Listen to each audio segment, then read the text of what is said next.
গতকাল রবিবার ব্রিগেডের জনগর্জন সভা থেকে অভিষেক বন্দ্যোপাধ্যায় তৃণমূলের প্রার্থী তালিকা ঘোষণা করেন। এরপরে রাজ্যের বিভিন্ন তৃণমূল প্রার্থীদের পাশাপাশি আরামবাগ লোকসভা কেন্দ্রের তৃণমূলের মনোনীত প্রার্থী মিতালি বাগের নাম ঘোষণা করেন। আজ সোমবার কামারপুকুর মঠ ও মিশনে রামকৃষ্ণ দেবকে প্রণাম করে মঠ ও মিশনের মহারাজের আশীর্বাদ নিয়ে কামারপুকুর থেকে এদিন প্রচার শুরু করলেন। এ বিষয়ে কি জানাচ্ছেন বিস্তারিত শুনুন। যেহেতু আরামবাগ ঠাকুরের পুণ্যভূমি, সর্বত্রই পুণ্য, ঠাকুরের মাটি। আমি ফেরার পথে বাবা তারকনাথের মন্দিরে গিয়েছিলাম, পুজো দিয়েছি। ওইখান থেকে আমি কালকে শুরু করে দিয়েছি প্রচার। কামারপুকুর, যেখানে যত মত তত পথ, আর এইখানে আপনি শাসক দলের টিকিটে দাঁড়িয়েছেন। কামারপুকুর কি বেছে নিলেন কেন? আমি প্রথমেই বললাম, পুণ্যভূমি, বাঙালি পরিবারে একটা রিচুয়াল রয়েছে, বড়দের পায়ে মাথা ঠেকাও, আগে ঈশ্বরের চরণে মাথা ঠেকাও। সেই ঈশ্বরের পুণ্যভূমিতে আমি আগে মাথা ঠেকিয়ে আমি ওনাদের কি বলবো, শ্রীচরণে মাথা নত করতে পেরে এটা আমি খুশি। এবং বড়দের আশীর্বাদ, ঠাকুরের আশীর্বাদ ছাড়া, বাবা মায়ের আশীর্বাদ ছাড়া কোনো কাজ তো সম্পন্ন হয় না। যার জন্য আমি মঠ মিশনকেই বেছে নিয়েছি। মঠ, মিশন, মন্দির, মসজিদ টিকিট পেয়ে কতটা আনন্দ? আপনি এটা কি আশা করেছিলেন যে আপনি টিকিট পাবেন, যেখানে একজন হেভিওয়েট ক্যান্ডিডেট ছিল?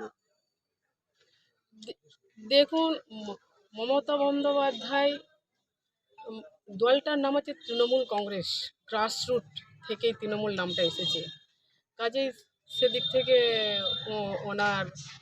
ওনার অভিমতে আসা, সকল মানুষের সাথে থেকে পাশে থেকে আসা ভালো লাগছে। দায়িত্ব অনেক বাড়লো, কর্মীদেরকে নিয়ে এগিয়ে যাওয়ার একটা প্রচেষ্টা।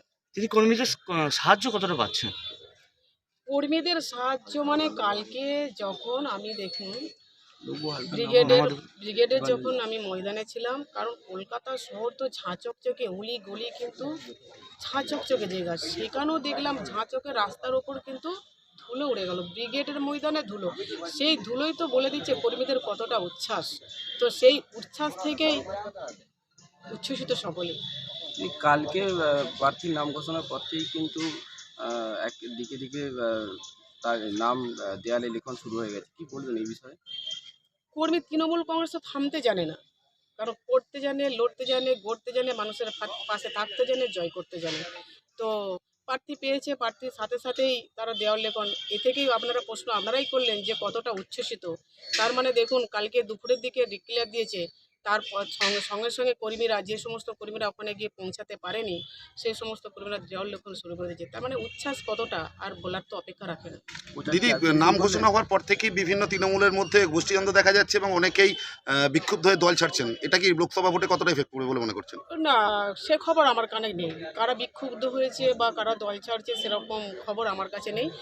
দল যখন ডিক্লেয়ার দিয়েছে মাননীয় মুখ্যমন্ত্রী, মানবিক মুখ্যমন্ত্রী মমতা বন্দ্যোপাধ্যায় এবং সর্বভারতীয় সাধারণ সম্পাদক অভিষেক বন্দ্যোপাধ্যায় যখন নাম ঘোষণা করেছেন, ফোনের বন্যা এবং ফোনেতে আশীর্বাদের বন্যা, তো আমি সেখানে তো বিক্ষুব্ধ হলে আমার ফোনেতে আশীর্বাদের বন্যা বয়ে যেত না। আরামবাগ মতিলাল টেলিশপ ও স্যামসাং সার্ভিস সেন্টার, অনলাইন বা যে কোনো দোকানের থেকে সস্তা। আপনাদের সকলের প্রিয় মতিলাল মোবাইল, তাই আজই আসুন। পুরানো মোবাইল সারানোর চেয়ে বেশি দামে এক্সচেঞ্জ, 0% ইন্টারেস্টে, 0 ডাউন পেমেন্ট, 0 কস্টে মোবাইল ফাইন্যান্সের সুবিধা। আমাদের ঠিকানা পুরাতন বাজার, আরামবাগ হেডপোস্ট অফিসের বিপরীতে, আরামবাগ, হুগলি। আমাদের যোগাযোগ নাম্বার 7001304430।